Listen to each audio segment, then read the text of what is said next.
tutok sa kaayuhan ug kamatuoran, kredibilidad maoy gibarugan. Ang bagong yugto ng ating himpilan, ang Sunshine Radio, ay SMNI Radio na. Patuloy kaming magbibigay ng mga balita, impormasyon, serbisyo at inspirasyon para sa Diyos at sa Pilipinas nating mahal. Ang SMNI Radio ay magsisilbing totoong boses ng bayan at maaasahan sa panahon ng pangangailangan. Handa ang SMNI Radio na maging kasama sa bawat yugto ng buhay ng mga Pilipino. Inyong maaasahan na patuloy na magsusulong ang SMNI Radio ng pagbabago at pag-unlad. Asahan ang mas pinaigting at mas pinagandang mga programa na ihahatid ng SMNI Radio. Hindi rin mawawala ang mga programang magbibigay inspirasyon at pananampalataya natin sa makapangyarihang Ama sa pamamagitan ng kanyang hinirang na anak, Pastor Apollo C. Quiboloy. Tuloy-tuloy sa pagkikinig at panonood dahil sa SMNI Radio, araw-araw kami magsisilbi sa inyo. Maraming salamat sa inyong patuloy na pagtitiwala.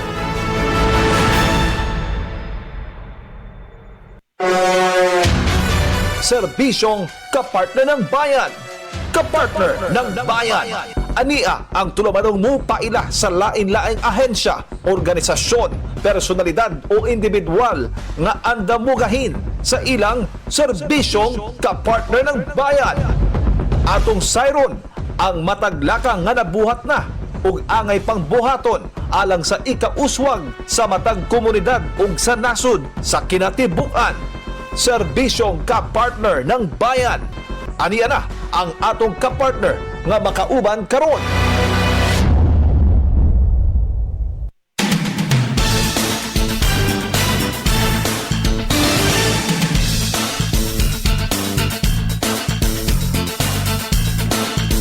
Good afternoon mga kapartners. Welcome sa itong programang Serbisyong Kapartner ng Bayan. Kamu na minaw sa itong sibiyan ng DYAR, SMNI Radio Cebu. Kumusta mga partners ang atong kahaponon? Welcome. Ubali ko ninyo kay usa na pod ka productive episode ang atong pag-aubanan mga kapartners. No? Just lately lang, kini part 2 na ni no? Sa ato ang gipahigayon nga pag-feature sa inyo mga kapartners no? Sa pagbisita ni Ombudsman Jesus Crispin Remulla mga kapartners. For the very first time, may bisita siya diri sa Sugbo mga kapartners. Niya, after niya pag makihinabi no, sa mga empleyado sa Ombudsman Visayas, naghatag po siya mga kapartners ng opportunity para sa mga kaubanan nato sa media o kami mga media sa usa ka press conference mga kapartners. Interesting kay daghan kay siya gitubag no nga nung naa siya diri for the very first time since na-appoint siya mga kapartners no as ombudsman 10 months ago no. Og karon lang siya nakabisita diri sa Sugbo mga ka-partners. Og sa iyang pagbisita, nagpahigayon siya inspection no sa mga allegedly flood control nga naay anomalya. Di lang nato ni siguro ipadugay og kuan sa inyong mga ka-partners kay atong paminawon no ang iyang mga pamahayag kay adunay mga pangutana sab sa atong mga kaubanang media mahitungod aning pagbisita niya diri may tungod sa investigasyon no sa 60 billion. Imagine mga ka-partners, 60 billion ang allocation diri sa Cebu.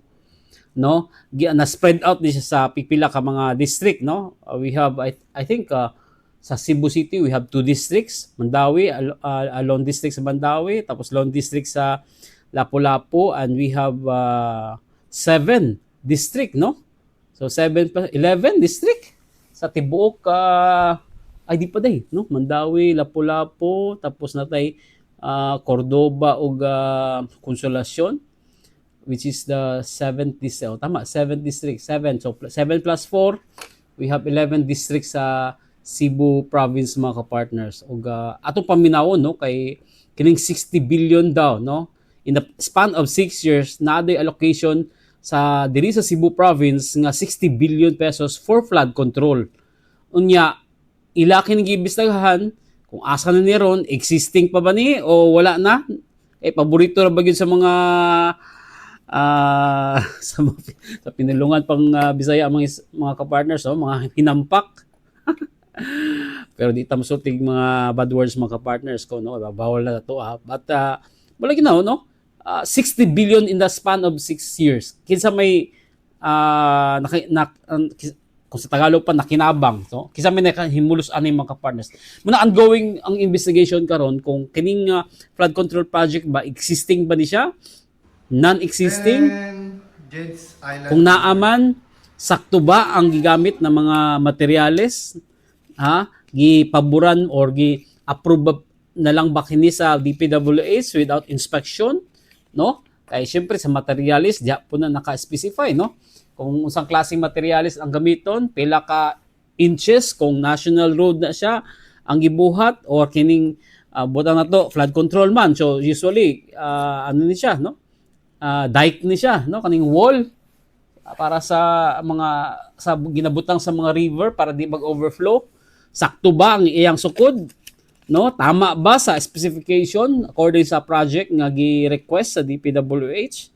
O niya, kay syempre kani mga project mga partners gi-request man no sa mga congressman nato, congresswoman, haom ba kini nga project tama ba na deliver ni siya? O ang nakabalo lang gid ana mga partners ang contractor, which is sila maginagahimo, no? O give special mention pa yun ni Ombudsman Rimulya, no, ang Kirante Construction mga partners, in which ang 7th district, no, diri sa may bandang I think Dumanhog, no, Dumanhog down to Alcantara, Ronda, Badian, di ba? Mualbual, down to unsa pa man lugar na Balabuyok, Hinatilan, Sambuan. Sakto ba na? Correct ko kung tama ba niya akong distrito nga na-mention.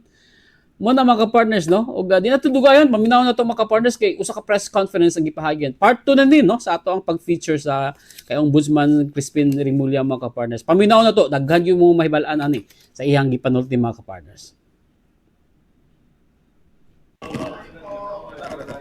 Tanghali na. Maayong buntag sa inyo. Maayong aga. Wait lang, sir.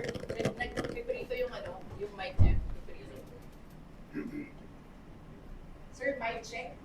Mic check. 1, 2, 3, 4.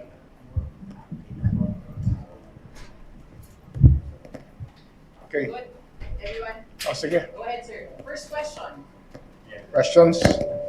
May buntag, Sir. Gia Navarro from CCTN Channel 47. May pag-abot diri sa Sugbo. At ang inyo pong pagbisita po rito sa Cebu ay may connection po ba sa napapatuloy na investigasyon ng flood control projects?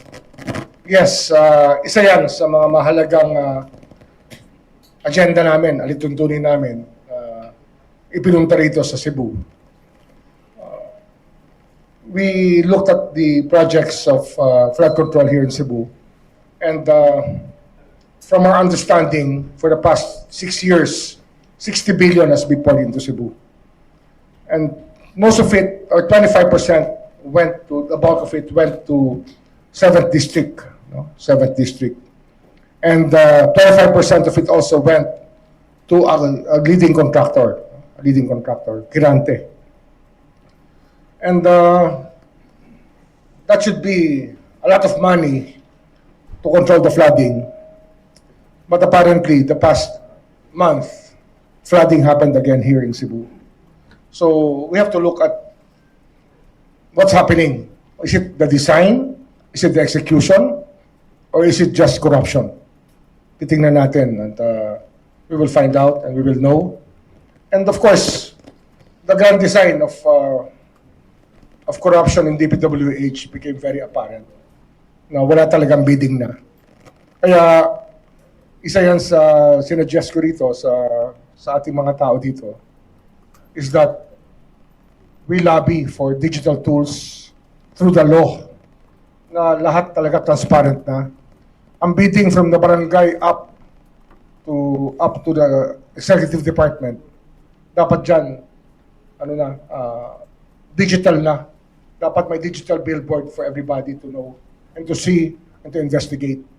It should be a duty for people to record everything digitally so that transparency is promoted. Kaya ang bisita rito talaga is really to be able to ascertain many things, and one of them is actually flood control. Next question. Follow-up. Good morning, may buntag, Ombudsman Rimulya, sir. I'm Alan Domingo of GMA Regional TV. Sir, how many flood control projects in Cebu is now under the scrutiny of the Anti-Graft Office? We're looking at everything actually. Unahin namin yung mga binahan na lugar. Yung lugar na maraming baha. Titignan natin how effective flood control was. Or, Sir, hold on. Audio on, sir. okay na? Pero naman, no?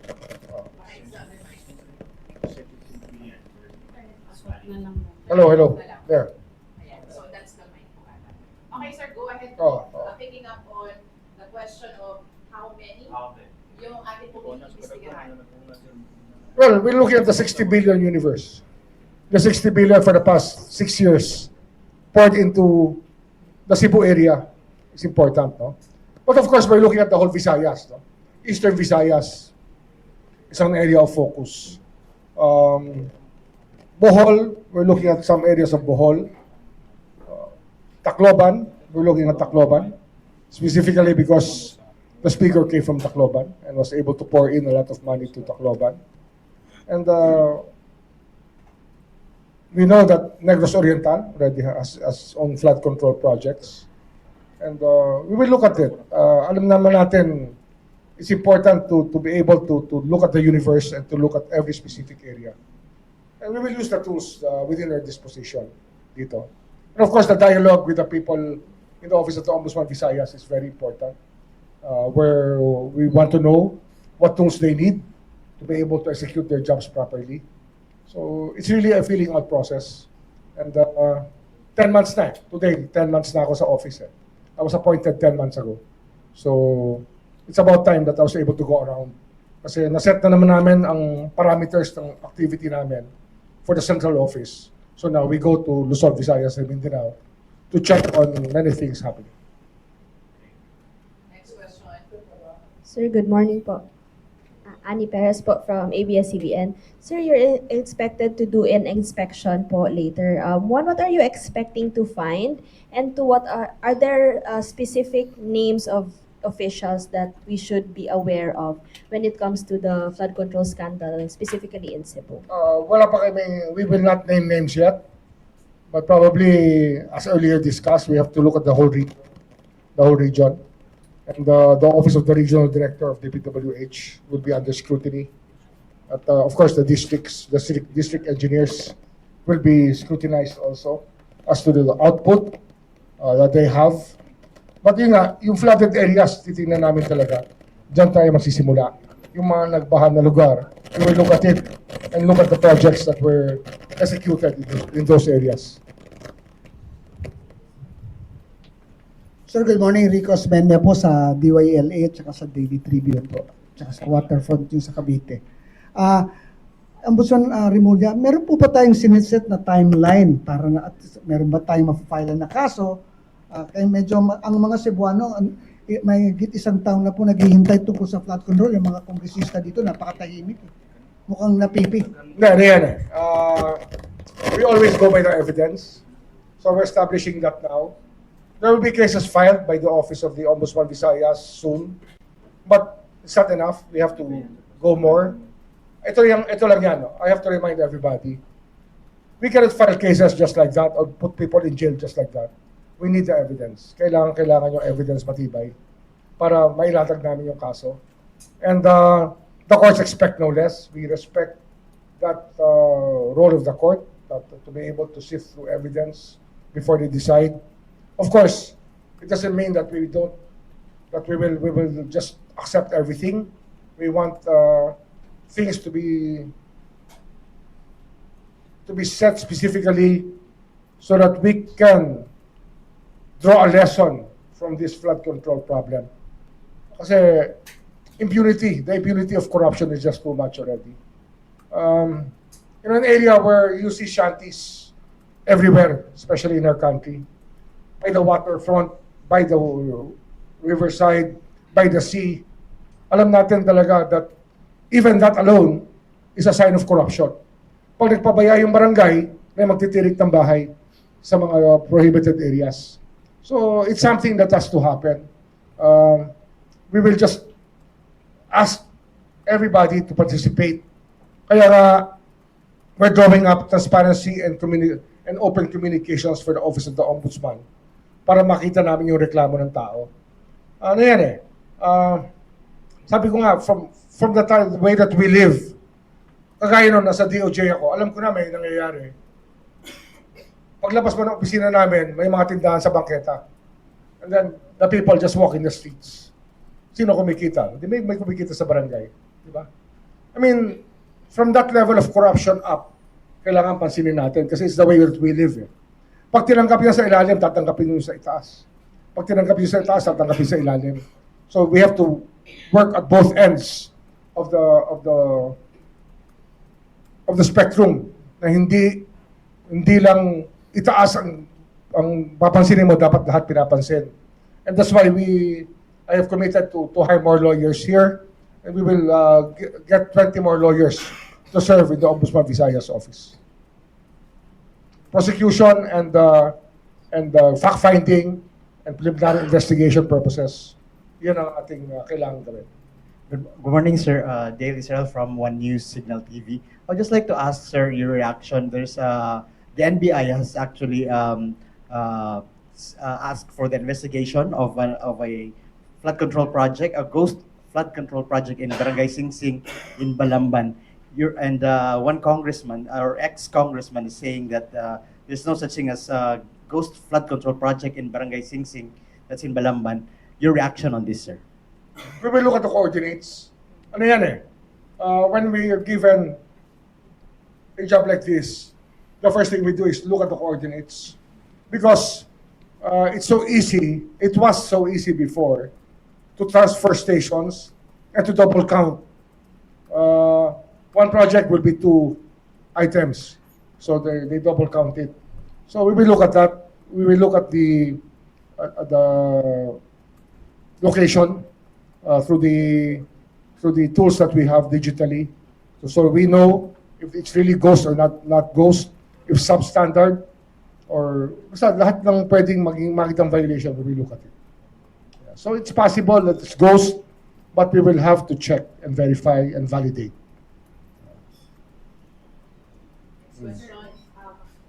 Of course, we're also into conducting lifestyle checks on the district engineers and the other engineers of DPWH. I don't really want to hyper-focus on them, but probably we start with them. Diyan muna masisimula from the engineers and the contractors also at the same time. Sir, Para maka-corner kasi pati ano eh, we're also looking at the no bidding phenomenon. Yung rig bidding, tinitingnan din natin yan. We're looking at that also. So that we can clean up the house in the soonest possible time.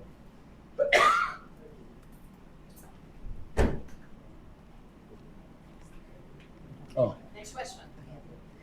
Next question. Sir, Maing Udto, Jessa from Radyo Pilipinas, Cebu. Apart from those who have may mga na-file na case or the ones that are visible here sa Metropolis, the Cotkot-Lusaran River is one of the biggest issues here in Cebu, which has hit multiple LGUs like Upland, Cebu City, Liloan, Mandaue, and even Compostela. How are we looking into this, the flood control project and issue scandal involving multiple LGUs and the contractor there? Ano nga yan? Kasi nga, the whole Cebu province and city, all the districts of Cebu, 60 billion in 6 years. So far, that's what we've accounted for, no? And when we look at it logically, and of course, sa performance. One instruction I gave earlier is that we will check. We have to check the way that these projects were executed. Ang standard kasi dyan, over spec. The specs are very high, but because it cannot be seen by the naked eye, they don't comply. Example, sheet piling of flood control structures is set at 14 meters as a national standard. Is it the proper standard? Or is it over-specified? Ang experience namin in Luzon, in Bulacan, yung 14 nagiging 4 meters lang. So yung 10 meters kita na yun. But that's not complying with it is a grievous sin, of course, because that's what the contract said, is that they should abide by the contract. And one thing that I'll tell you, no, it's not very easy to do flood control investigation because the contracts are very thick. AI can be used, but it cannot be used completely because we have to look at these contracts properly.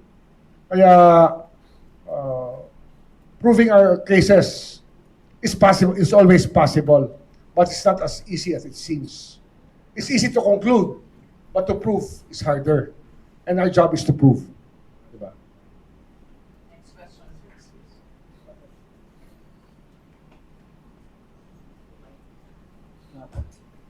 Next.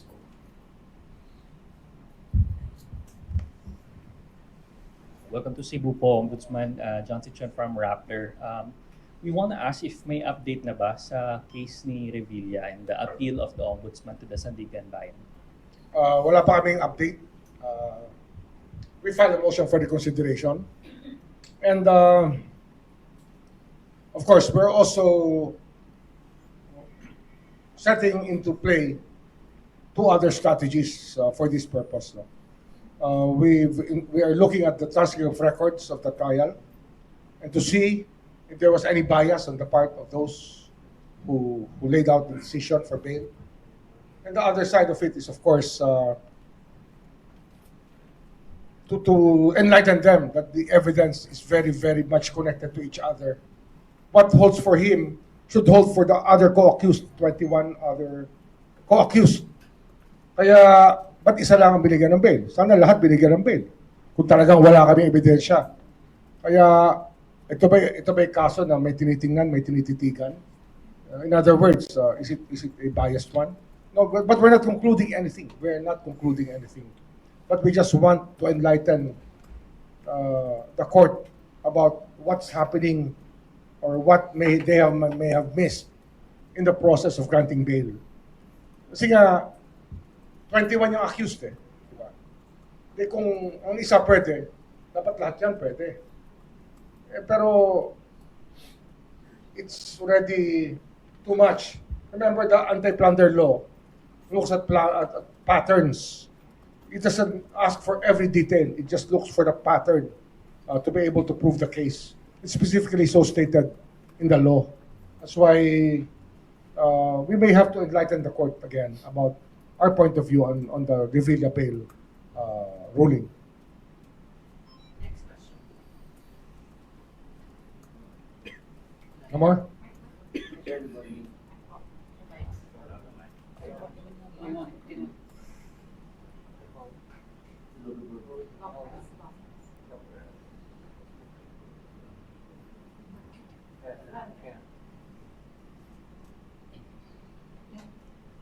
Sir, good morning, sir. John Arroa from TV5.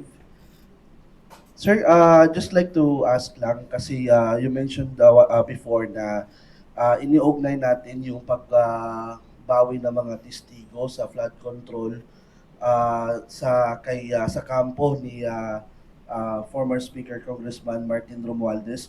May mga evidence po ba tayo na to support this claim po? Who will benefit?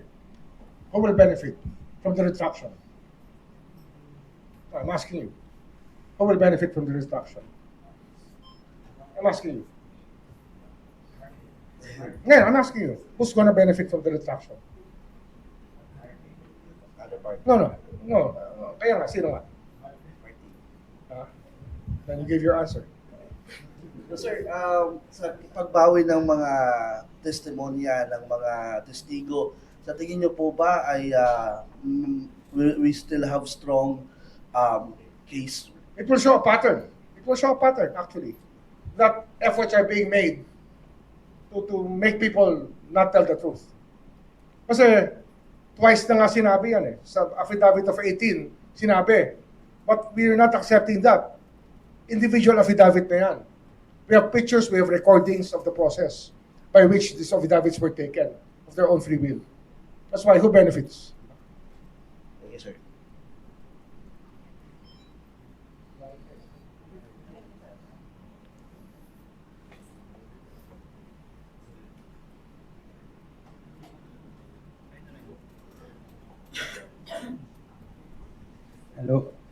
morning, Ombudsman. Kaiser Fontes from the Manila Times. You've said earlier during your speech that the next 3 years will be intensely about filing, running after those liable. And you've talked about heavily on flood control projects. But what are other government projects that are prone to corruption that the office is also trying to look into? Marami yan eh. Marami yan. It's not just actually DPWH. Sabi ko nga kanina, barangay pa lang, tinitingnan na namin eh. And in transparency in all offices, local government offices has to happen. Kaya nga legislation na hinahanap namin para electronic means, mandatory ang reporting. Lahat ng bidding process dapat recorded. Dapat yan open, dapat yan live. Pwede naman eh, digital tools lang yan. It doesn't cost more than what the equipment that they have. A cell phone can actually transmit the information needed by everybody to know if the transparency is being practiced. Kaya it's not rocket science. So we're looking at from local government, we're looking at DPWH and flood control. We're looking at other schemes to make money out of government. Marami yan. Ghost electricity.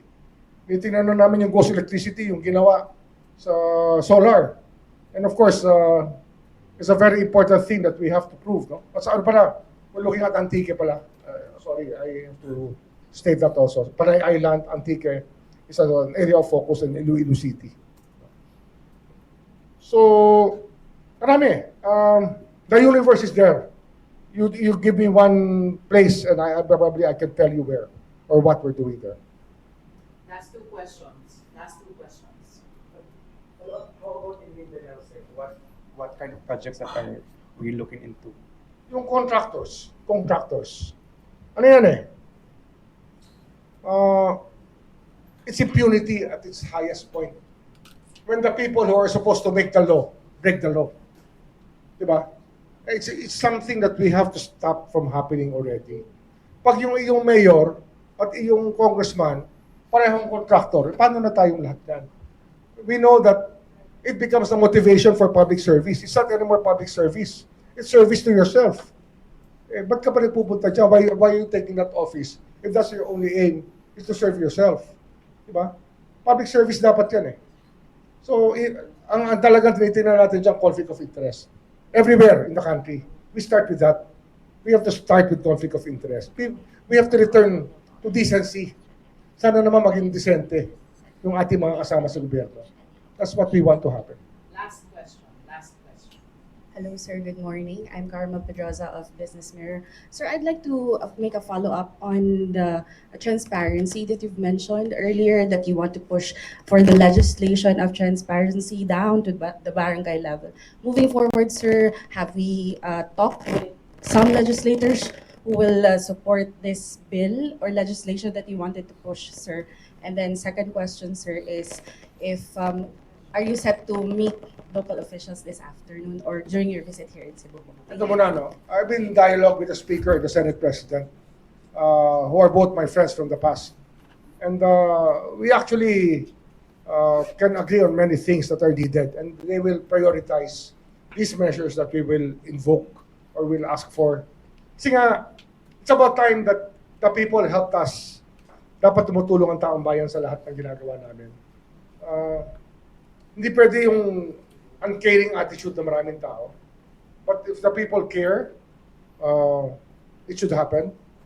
Sabi ko nga kanina, nung wala kayo doon sa meeting namin sa loob, look at Alex Ayala. Di ba?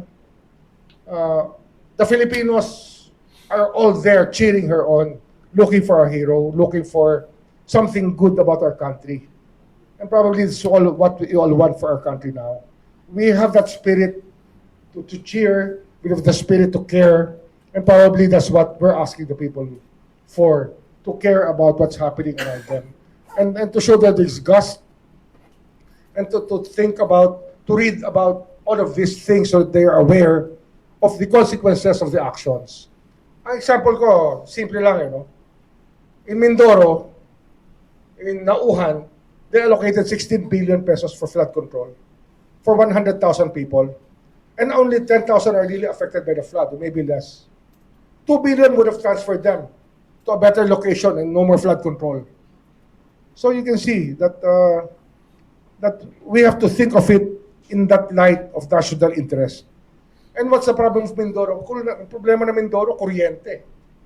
If that 16 billion was spent building something like a solar system, a solar electric system that would be done, that if it's only possible legally, because the EPIRA law restricted access also. Kaya we have to look at our legal system again and see how we can benefit from the money that we can allocate for specific projects. Kaya nga, the EPIRA law is one of the things for us we advocate for because of the Legarda case, or because of the Legarda-Leviste cases. It sought us to ask the president to prioritize the amendment of the EPIRA law. Kasi ang daming problema, ang mahal-mahal ng kuryente, di ba? All of us suffer through that. Kaya we have to look at the regulators and regulatory capture and how we can make life better for every Filipino. Ano yan eh? If you look at the government structure, ang ombudsman is supposed to be protector of the people. It's also stated in the Constitution and in the law. And we have to tip the balance in favor of the people. Hindi dapat yung powerful. It should be for the powerless. We have to tip the balance for those ordinary Filipinos. Yun lang naman ang role ng opisina namin eh. Nothing more, nothing less. Okay? Thank you very much. Salamat ha. Mako na mga kapartners, atong dunggan ang gipahigayong press conference sa ombudsman for ombudsman si Jesus Crispin Remulla nga ning bisita just lately lang diri sa Sugbo mga kapartners. Daghan siya gipanghinganlan, daghan siya gi-mention, daghan siya gi-discuss about aning ilang ipahigayong investigasyon ongoing na ni siyang investigation mga kapartners for pretty sure and we do hope kay lain po paminawon po nga mismo ang ombudsman siya naging resulting na maglisod gyud daw silang establishar sa kaso kay kawalo ka sa mga kawatan gyud mga kapartners ngita gyud nagpaagi nga di masakpan pero mao lagi na subok kay pamalandungon nga ang kini 60 billion mga kapartners just di ba tong na experience nato sa Tino na experience nato diri sa Mandaue diya sa Konsolasyon sa Compostela, Liluan, even Danao, naka-experience yung dakong flood mga kapartners nga nahitabo. And diri sa South, ang Talisay, grabe ang nahitabo, na namatay, daghang nawad agbalay, tungod ni ining mga, of course, calamity, di naman ito ma-discount, we cannot blame the natural calamity. Pero naamagod sa itong makamot mga kapartners, magunay na ginatawag nga flood control project, kay ang tumong niya na to prevent flood or to prevent large scale effect sa flooding kay ang flooding naara na even in the memorial nagahitabo gyud ang flooding pero mag-control mo nato ang mga kapartners mo na ginatawag na flood control project kay at least ma-contain nato ang tubig paghaguros sa tubig nga gikan sa kabukiran say serbian ng mga diki nganong mga anak kadagko ang mga diki kay in the past time nahitabo nga dagko jud koy tubig pag once nga naay flash flood nahitabo kusog ang bundak sa ulan sa especially sa kabukiran mo daos-dos na siya hantod sa downstream hantod sa padungong sa dagat nya kung ang kadak-on sa tubig or kadaghanon sa ulan nga ning buhos mga kapartners ning ulan kana magtapok na sa mga riverbed nato or sa river itself nya mag-swell ang river, mag-overflow moadto na sa mga kabalayan. So mao na dapat ang purpose sa flood control. I-control ang tubig. Problema mga partners mo na hitabo. Ambot lang unsay may tabo sa investigation mga partners. So let's wait and see. Ombudsman Remulla kung say resulta sa inyong investigasyon kung naabay kaso nga ipadangat niyo ini mga kapartners ug nabay ma-discovery pod nga flood control ghost flood control project diri sa Cebu or nag-abusar sa mga proyekto sa gobyerno diri sa atong probinsya sa Sugbo mga kapartners. Mao na ang episode karong adlaw karong hapuna diri sa atong programang Serbisyong Kapartner ng Bayan. Salamat kasi sa inyong pagpaminaw mga kapartners kini higala kapartner Jim Reviosa Og nagapasalamat ta sa atong mga tigpaminawan, sa atong mga online platform listeners and viewers. Og hantod sunod episode mga ka-partners, ang Diyos manalangin kanato tanan.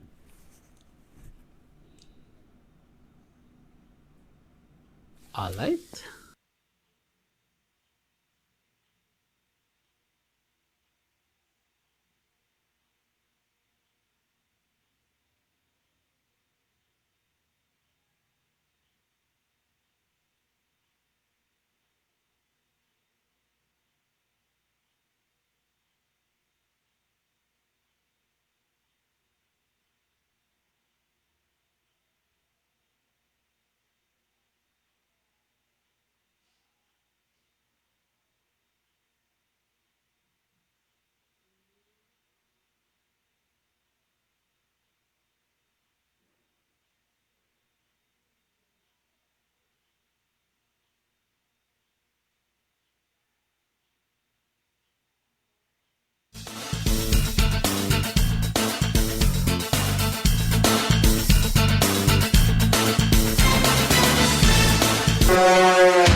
Maukadto ang tulumanong serbisyong kapartner ng bayan.